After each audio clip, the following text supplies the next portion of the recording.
left versus right, conservative versus Democrat, or conservative versus liberal, Democrat versus Republican. It's almost like a football field. That's really the best way to split the population in half and put them against each other, is to have two opposing forces that you have to choose what side you're on. Bush's famous words, "If you're not with us, you're with the terrorists." That's kind of the mindset that detracts from true, honest conversation and leads toward more polarization. That's the main message I want to get across in this little video, is polarization. Think about it. I was polarized my entire life to support Republicans.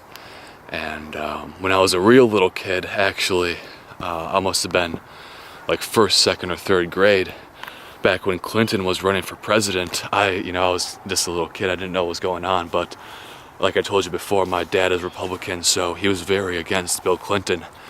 And I liked Bill Clinton. I don't know what reason. I was just a little kid. I mean, I didn't know what I was talking about. But we were playing Monopoly while they were tallying the votes of the Clinton election when he got elected for his final term. And my mom came in and said 4 more years of Bill Clinton, and I was the only one to say like yay. I like cheered when I was a little kid. So even when I was a little kid, I was polarized. When I was my brain wasn't even developed enough to really understand what an issue is, and I was already cheering for one side of the conflict, which I think is a very primitive and a very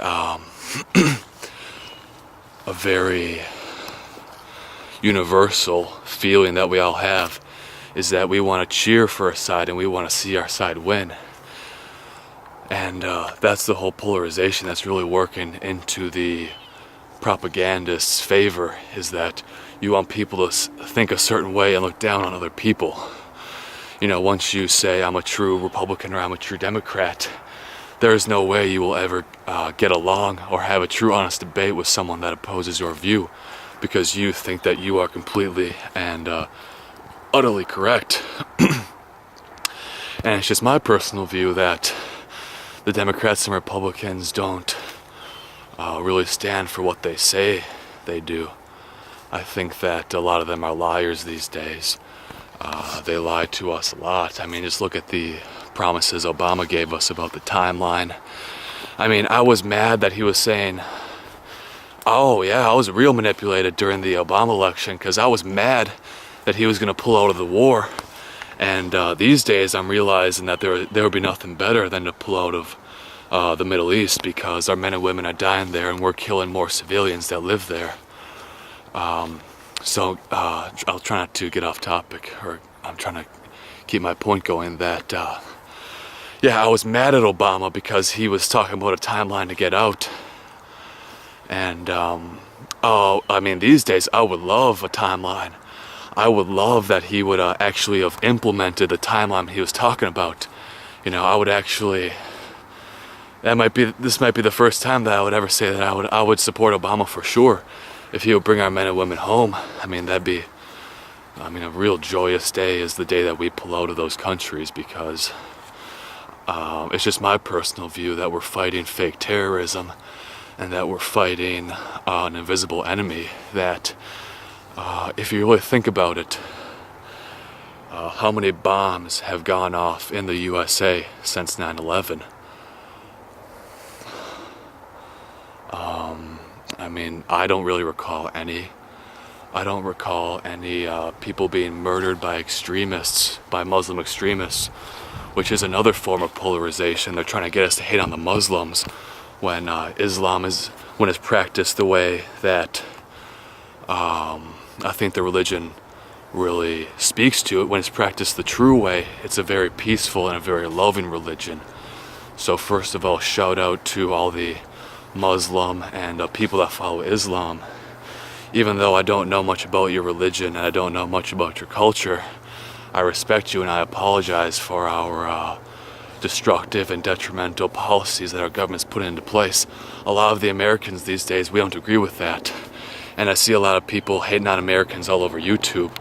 But we do deserve to be hated on because we're spoiled and we have like 95%, we're consuming 95% of the world's resources, which I find disgusting. Some kind of figure like that. I mean, don't quote me. That's just a very rough something that I've heard.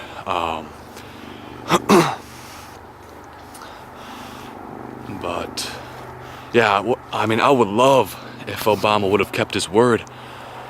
Even though I looked down on it back when I was manipulated, I would love to bring our men and women home. That's all that I really want to see happen, is just bring our fellow human beings in uniform, bring them back to America. Because, man, one of my coworkers at my previous job, he's a young guy. He was over in Iraq when he was 18. I mean, he was doing tours of duty when he was just, being able to vote. He was already over there fighting to defend us. Shout out to all the soldiers, and shout out to all the deceased Iraqis in Afghanistan. Afghans. Shout out to Afghans that have been killed by our horrible policies and all of our horrible predator missiles, all the things we do to try to take out supposed terrorists, and we're killing all these innocent people. That's really the sad thing. You can't really justify hunting terrorism when you kill an innocent person. Then we turn into the terrorists. When you think about it, I'm not scared at all to say that America's turning into a real terrorist state. When you think about all the houses and all the people that we're blowing up, and you may say that's just collateral damage, that's a part of war, and I would throw that point right back at you. That's not worth it. That's not worth it one bit. We can't win this war. This war is going to last forever because we're always hunting people that, first of all, are never going to be found because they don't exist, and second of all, because the profits and special interests of oil and the military-industrial complex, they want us to fight for years and years to come. We've already been fighting for over 10 years, and nothing's really changed. But I'm going to wrap this video up with talking a little bit about the fear-mongering and the fake terrorism that's all around us. So we got the shoe bomber and the underwear bomber. That's really the biggest mainstream news stories since 9/11. I mean, I really wish that terrorism, I don't wish that at all. I don't wish terrorism was faked, but I wish that our government wasn't lying to us. I wish that the CIA wasn't funding these groups, and then we turn around and say we gotta fight them, and then we send our fellow human beings in uniform over there. I just wish that we would stop killing people. That's just really what makes me sad, is that we're ending life all over the globe.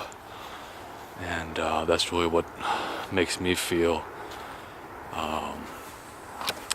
embarrassed to be a human being, is that we're causing these things all over the globe.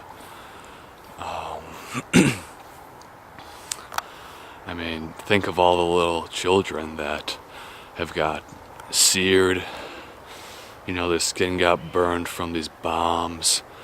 I mean, they'd be lucky if they got that kind of injury, because you can get your limbs blown off, much less your life ended. And that's happening right now. And in no way am I dishonoring our troops. I respect our troops more than I can really show you guys in this video. I have a real support for our military, and I think the best way to support them is to bring them home, because that's the only way to really protect them, is to bring them home and to save their lives and save the lives of the people of the countries that they're invading. I love the military for sure.